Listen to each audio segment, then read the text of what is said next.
그렇다면은 이제 뭐 소설 얘기는 그 정도로 하고 대표작 시를 좀 두 개만 보겠습니다. 시가 가장 유명한 알려진 시가 오감도입니다. 이 오감도는 시리즈로 되어 있어요. 15번까지 나옵니다. 그래서 오감도 시 제1호, 2호, 3호, 4호, 5호, 6호 뭐 이래 나가는데 여기 한글로 오감도라 했습니다만은 사실은 조감도가 맞죠. 오감도라는 말은 없어요. 이 사람이 건축을 했으니까 알지만은 건축에 보면은 왜 위에서 이렇게 내려서 본 그림이죠. 조감도. 지금도 그런 말 쓰잖아요. 건물 이렇게 미리 그려놓고 위에서 이렇게 그린 그림이잖아요. 아웃라인 그린 조감도입니다. 세조자입니다. 근데 이 사람은 세조자 조감도라고 않고 오감도 가마기오자를 썼습니다. 그거부터 벌써 바꿨죠. 왜 조감도냐? 오감도라고 하면 안 되냐? 꼭 세조자만 써야 되냐? 가마기오자 쓰면 안 되냐? 이렇게 사고방식을 바꿨습니다. 그리고 뭐 꽃, 진달래 꼭 그 자연 명사만 써야 시 제목이냐? 시 제1호 이렇게 쓰면 안 될 게 뭐냐? 이게 바로 슈르리얼리즘의 시작입니다. 그러니까 현실의 이성적 논리적 판단을 거부하는 것이죠. 자, 그래놓고 이제 시를 썼습니다. 13인의 아이가 도로를 질주하고 길은 막다른 골목이라 적당하고 제1의 아이가 무섭다 그리고 제2의 아이가 무섭다 그리고 제3 그 소리가 계속 1, 2, 3, 4, 5, 6, 7, 8, 9, 10, 11, 12, 13까지 반복되고 있어요.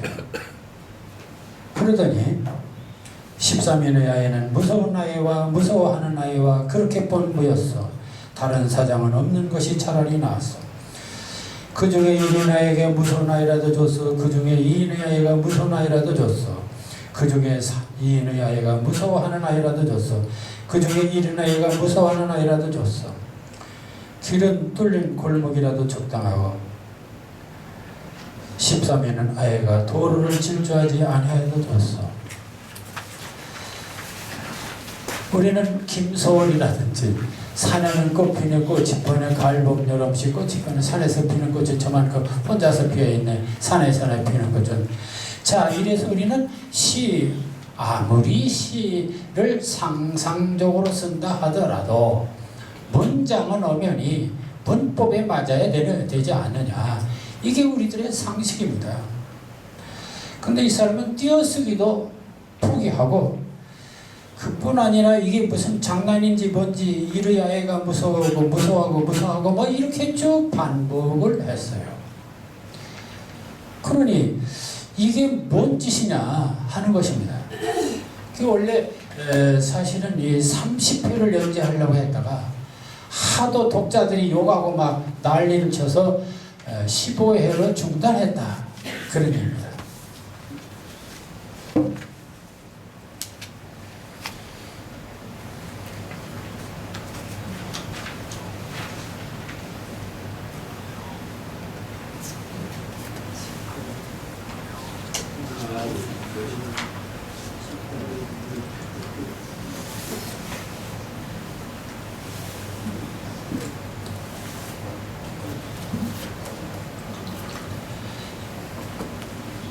그래서 지금도 우리가 그러니까 1935년을 지난 벌써 80년이 지났는데 지금도 이 시를 보면은 이게 도대체 시냐 이렇게 쓸 수가 있느냐 하고 우리는 불만을 갖습니다.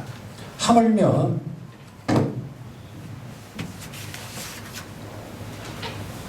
1935년대 80년 전이라면 그 시대에 이걸 받아들일 사람이 없었습니다.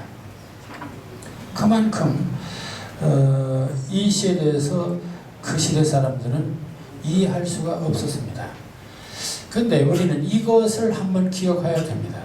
그 다음에 보면은요, 이상이 한 말이 있습니다. 작자의 말, 그러니까 이상이 30편까지 쓰려다가 15회로 끝내고 그가 한 말이 있습니다. 그 말을 우리는 잘 봐야 됩니다.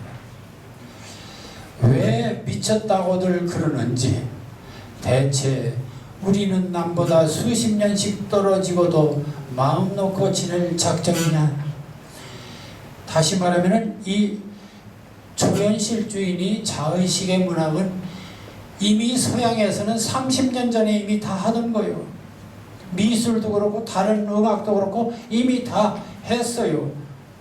그런데 30년 뒤떨어져서 우리나라에 와서 자기가 개척했는데 이거 다 미쳤다고 한다 이거예요. 모르는 것은 내 제주도 모자랐겠지만 게을러 빠지게 놀고만 지냈던 일도 좀 뉘줘봐야 아니하느냐. 우리한테, 우리 국민들한테 하는 얘기입니다. 독자들한테. 연암은 개좀 써보고서 시 만들 줄 안다고 잔뜩 믿고 굴러다니는 패들과는 물건이 다르다. 여러분들 시면서 쓰는 그 시인이라고 혹시 그 행세하려고 합니까?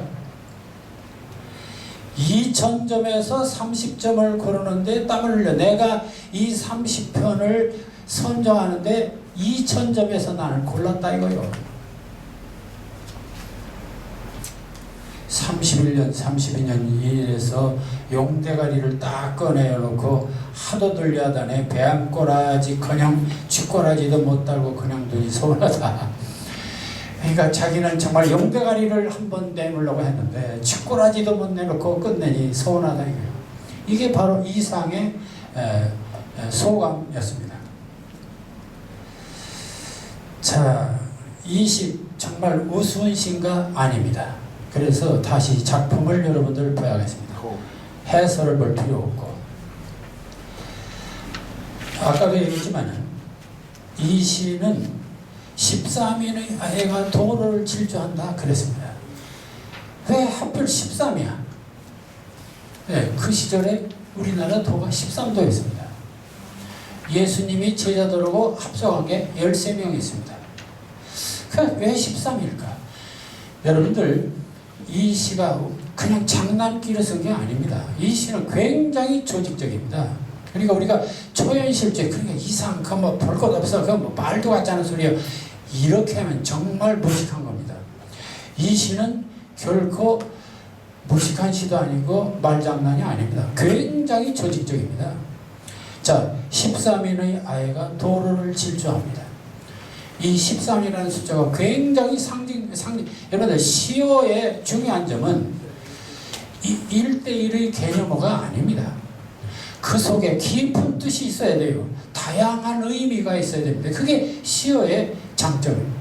그리고 우리는 13인 하면은 이게 그냥 굉장히 폭넓은 의미를 가지고, 이게 뭔 소리일까? 12제자와 예수일까? 아니면은 13도일까? 아니면은 12시간 넘어서 13시간이란 그 어떤 25시가 있듯이 그런 걸까? 그 많은 생각을 떠오르게 하는 것이 바로 13입니다.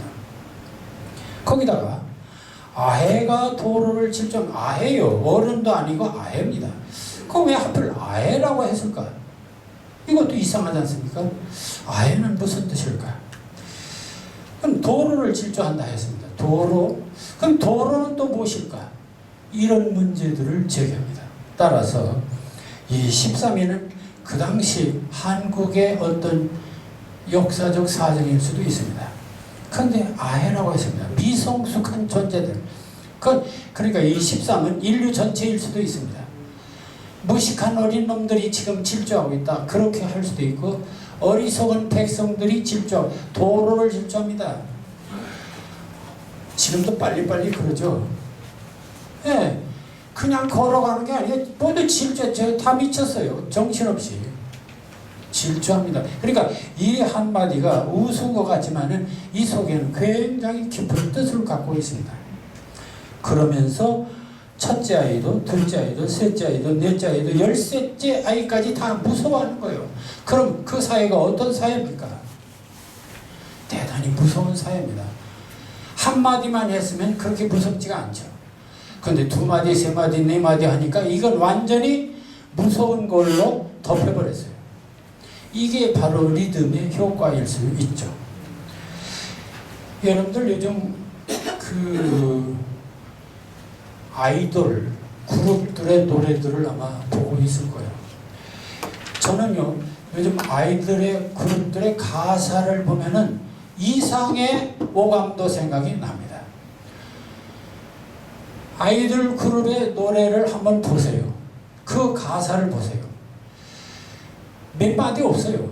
한 소리 또 하고 한 소리 또 하고 그게 수없는 반복입니다.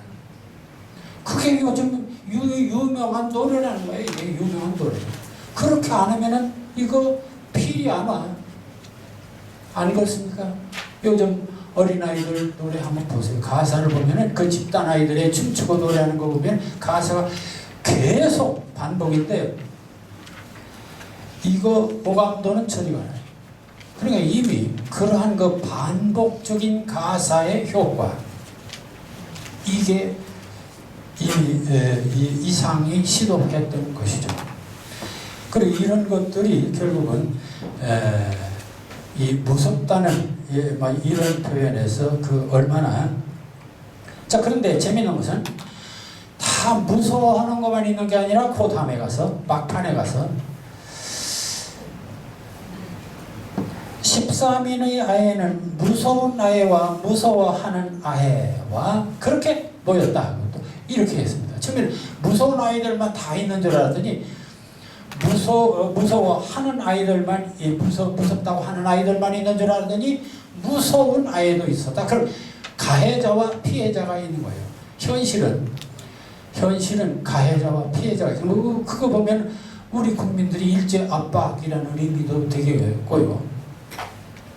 그래서 13인의 아이는 무서운 아이와 무서워하는 아이와 그렇게뿐 모였어. 다른 사정은 없는 것이라.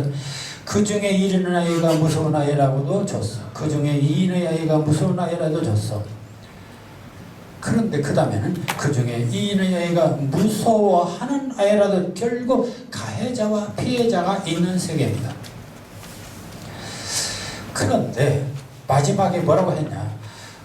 그러니까 이 세상은 한마디로 가해자와 피해자밖에 없고 무식한 이것들은 모두 모여가지고 그냥 정신없이 질주하는 거예요. 이게 인생일 수도 있고 조선사회일 수도 있고 지식인일 수도 있고 그렇습니다. 근데 이상은 거기서 그냥 절망적인 얘기만 하고 끝나는 것은 아닙니다. 마지막으로 뭐라고 얘기했어요? 길은 뚫린 골목이라도 적당하고 처음 봐요. 두 번째 줄 길은 막다른 골목이 적당하고 처음에 이렇게 아무리 질주해봤자 골목길에 막다른 골목을 향해서 질주하는 거예요. 그런데 마지막에 이런 말을 남깁니다. 길은 뚫린 골목이라도 적당하고. 그러니까 좀 뚫린 길이 되었으면 이런 생각을 하는 것이죠. 그래서 13인의 아이가 도로를 질주하지 아니하여도 졌어. 자, 뭡니까? 그러니까 결국은 무서움에 떨며 진주하는 인생들이 좀 그렇지 않은 뚫린 길을 무서워하지 않고 달리는 세계를 꿈꾸고 있다는 얘기가 됩니다. 그렇다면 이 시는 장난이 아닙니다. 대단히 깊은 철학을 갖고 있습니다.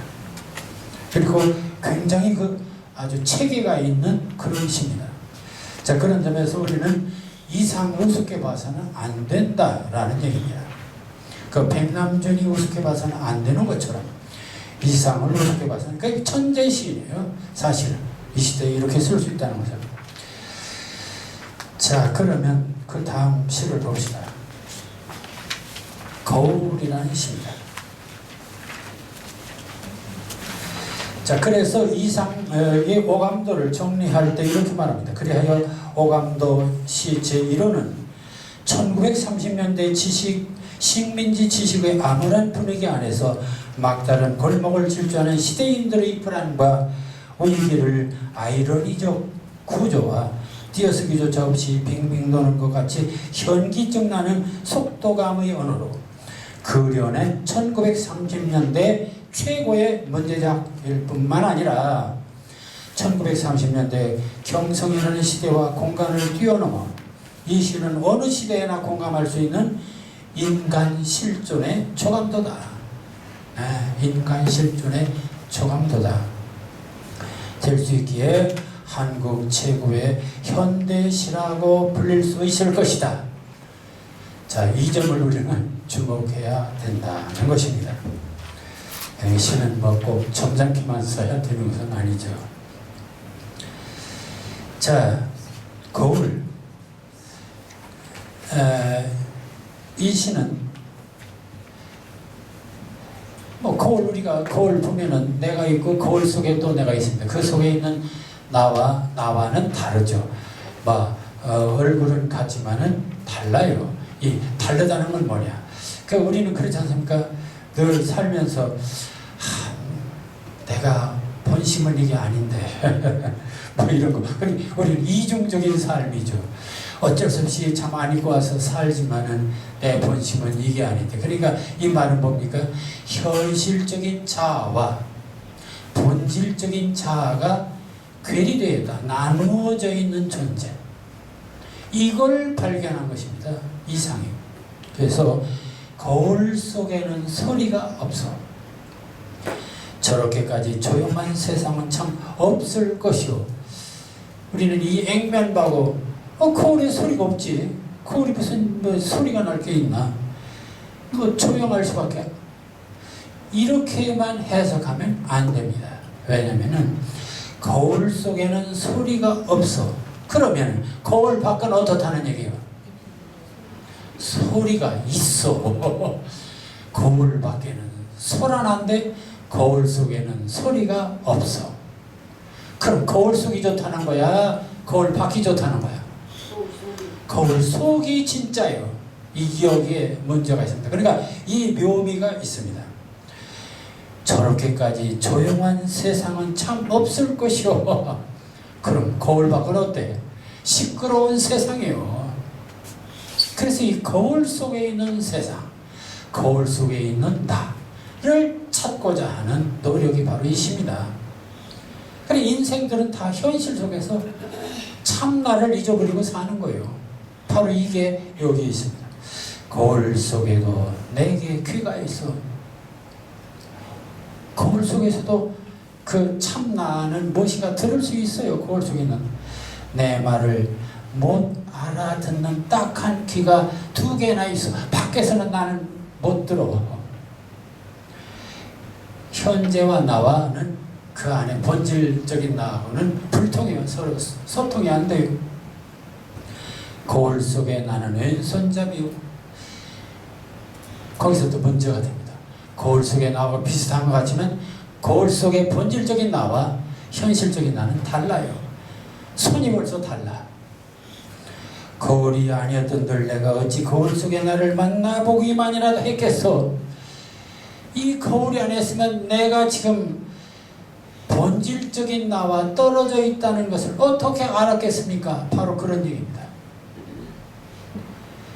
자, 그렇다면 이 시가 장난시도 아니고 무의식적으로 떠오르는 걸 쓴 시가 아닙니다.